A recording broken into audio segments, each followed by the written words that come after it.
Rossi Delta, namumugak, tapos mausok yung buga ng tambutso.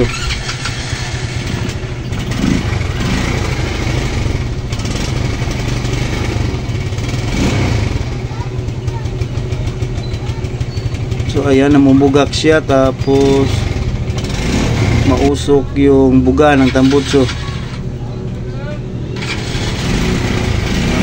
Palyado, namumugak. So alamin natin kung paano at kung ano ang dahilan kung bakit mausok tapos namumugak yung andar.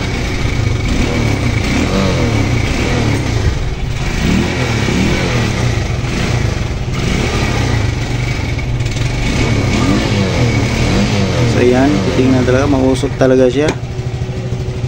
So ano kaya dahilan? So tanggalin natin yung cover dito, tingnan natin yung spark plug, yun yung unahin natin. So ayan, natanggal ko na siya. Ito na yung spark plug. So ayan, so makikita natin yung spark ng spark plug ginamitan ko ng spark plug tester. So ayan, makikita yung spark nya, may spark sa gilid ng electrode. So ibig sabihin hindi na maayos yung spark na spark plug. So hindi na siya nakasinter doon sa ground electrode. So yun yung ano. So yan, pinalitan na ng spark plug.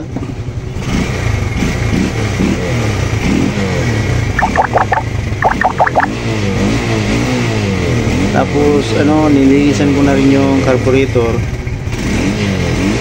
para ayos na yung ano niya. Pero ang main issue niya ay ang spark plug.